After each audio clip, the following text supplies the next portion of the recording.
Hi friends, எல்லாரும் எப்படி இருக்கீங்க? இன்றைக்கி நம்மளோட சேனலில் ஒரு மருத்துவ குணம் நிறைந்த மிளகு குழம்பு எப்படி பண்ணுறதுன்னு பார்க்கலாம். இது சாதம் கூட சாப்பிட்றதுக்கு ரொம்பவே டேஸ்ட்டாக இருக்கும்.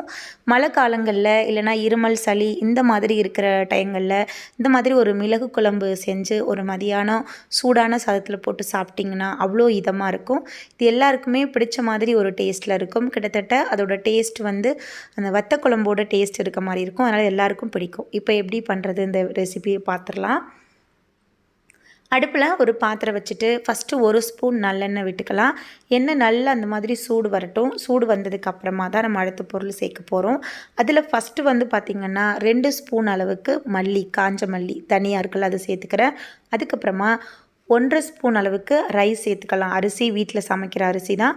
1 ஸ்பூன் அளவுக்கு கடலைப்பருப்பு, அதுக்கப்புறமா 3 பூண்டு பற்கள், இப்போ 3 ஸ்பூன் அளவுக்கு மிளகு தான் கொஞ்சம் கூட சேர்த்துக்க போகிறோம். இப்போ ஒரு கைப்பிடி சோடி அளவுக்கு கருவேப்பிலை இலைகள், காரத்துக்கு விருப்பம் போல் 2-3 காஞ்ச மிளகாய், உங்களுக்கு எவ்வளோ வேணுமோ அந்த அளவுக்கு.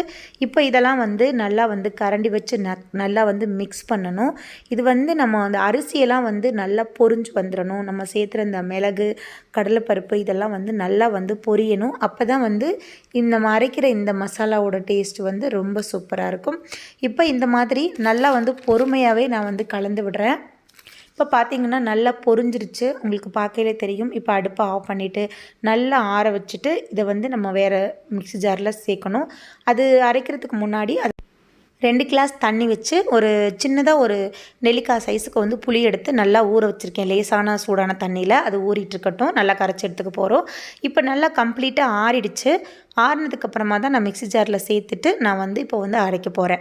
ஃபஸ்ட்டு நல்லா பவுட்ரு மாதிரி பொடிச்சிக்கிட்டு அதுக்கப்புறமா தண்ணி சேர்த்து நல்லா ஒரு பேஸ்ட்டு மாதிரி அரைச்சி எடுத்துக்கலாம். இப்போ இந்த மாதிரி நான் அரைச்சிட்டு வந்துட்டேன். இப்போ இது ஒரு ஓரமாக இருக்கட்டும். இப்போ நம்ம குழம்பு பண்ண போகிறோம். அதே பாத்திரம் தான் வச்சுருக்கேன். வச்சுட்டு குழம்பு பண்ணுறதுக்கு இப்போ நம்ம ஃபஸ்ட்லேயே நான் நல்லெண்ணெய் தான் சேர்த்துருந்தேன். இப்போவும் நல்லெண்ணெய் தான் சேர்க்குறேன். இந்த மாதிரி ஒரு மருத்துவ குணம் நிறைந்த குழம்பெல்லாம் பண்ணும்போது நல்லெண்ணெய் செய்யுங்க. 2.5 ஸ்பூன் அளவுக்கு நல்லெண்ணெய் சேர்த்துருந்தேன். எண்ணெய் நல்லா சூடானதுக்கப்புறமா கொஞ்சமாக கடுகு, அதுக்கப்புறமா அதே அளவுக்கு ஒரு 1/2 ஸ்பூனில் போட்டிங்கன்னா ஒரு 1/4 ஸ்பூன் கடுகு போட்டிங்கன்னா 1/2 ஸ்பூன் அளவுக்கு உளுந்தம்பருப்பு சேர்த்துக்கோங்க. அது சேர்த்ததுக்கப்புறமா இது கூட ஒரு 1/4 டீஸ்பூன் அளவுக்கு வெந்தயம் சேர்த்துக்கலாம். அது சேர்த்ததுக்கப்புறமா ஒரு 1/4 ஸ்பூன் அளவுக்கு சீரகம், அதையும் நான் சேர்த்துக்கிட்டேன். சேர்த்ததுக்கு அப்புறமா இது பார்த்திங்கன்னா இது பொரிஞ்சு வர்றதுக்கு முன்னாடி ஒரு 1/4 டீஸ்பூன் அளவுக்கு பெருங்காயத்தூள் சேர்த்துக்கிறேன். 2 கொத்தளவுக்கு கருவேப்பிலை இலைகள், அதையும் உருவிட்டு நான் இது கூட சேர்த்துக்கிறேன். சேர்த்ததுக்கப்புறமா இந்த மாதிரி நல்லா எல்லாம் பொரிஞ்சு வரும். நம்ம சேர்த்துருந்த பொருட்கள் கரிகிறதுக்கு முன்னாடி ஒரு 20-30 சின்ன வெங்காயத்தை தோல் உரிச்சிட்டு வச்சுருக்கேன், சேர்த்துக்கலாம். அதுக்கப்புறமா ஒரு 6 ஒரு 10 அளவுக்கு பூண்டு பற்கள் உங்களுக்கு விருப்பம் போல் அதையும் தோல் உரிச்சிட்டு சேர்த்துக்கலாம். சேர்த்துட்டு இதெல்லாம் நல்லா கலந்து விடணும். கலந்து விட்டதுக்கப்புறமா ஒரு ஒரு ஒரு அரை பக்குவத்துக்கு லேசாக வதங்கினாலே போதும். ரொம்ப நல்லா வதங்கிட்டு அது அந்த ஒரு மசீர அளவுக்கெல்லாம் வேண்டாம். ஓரளவுக்கு கொஞ்சம் வதங்கிருச்சு அப்படின்னா இப்போ நம்ம புளித்தண்ணி சேர்த்துக்கலாம். இப்போ நம்ம பண்ண போகிற இந்த மிளகு குழம்புக்கு நான் நல்லெண்ணெய் தான் பண்ணியிருந்தேன்னு சொல்லியிருந்தேன். நீங்கள் வீட்டில் என்னென்ன யூஸ் பண்ணுறீங்களோ அது உங்கள் விருப்பம் போல் சேர்த்துக்கோங்க. இப்போ ஒரு 1/4 டீஸ்பூன் அளவுக்கு மஞ்சத்தூள் இதில் சேர்த்துக்கிறேன். சேர்த்துட்டு இப்போ நம்ம இது கூடவே நம்ம தேவையான அளவுக்கு உப்பு சேர்த்துக்கலாம். நான் கல் உப்பு தான் சேர்த்துருந்தேன் குழம்புக்கு. உங்களுக்கு நீங்கள் என்ன உப்பு வீட்டில் சேர்ப்பீங்களோ அதை சேர்த்துக்கிட்டு இப்போ நம்ம புளி நல்லா கரைச்சி ரெடி ஆகிடுச்சு. அதை இப்போ நல்லா வடிச்சிட்டு இதில் சேர்த்துக்கலாம். சேர்த்ததுக்கப்புறமா கரண்டி வச்சு நல்லா மிக்ஸ் பண்ணுங்கள். மிக்ஸ் பண்ணதுக்கப்புறமா இதை நல்லா கொதிக்க விட்டுருங்க. ஃபஸ்ட்டு இந்த புளித்தண்ணி நல்லா கொதிச்சிடட்டும். கொதிச்சதுக்கப்புறமா நம்ம அரைச்சி வச்சுருந்தோம் இல்லையா, அதெல்லாம் அந்த மசாலா இருக்குல்ல, அதை அப்புறம் சேர்த்துக்கலாம். இப்போ கொதிக்கிற வரைக்கும் வெயிட் பண்ணுறேன். இப்போ இந்த அளவுக்கு கொஞ்சம் நல்லா கொதிச்சிருச்சு. இப்போ இந்த புளியோட இந்த பச்சை வாசம் போயிடுச்சு. இப்போ போனதுக்கப்புறமா நம்ம மிக்ஸி ஜார்லேருந்து இதை சேர்த்துக்கலாம்.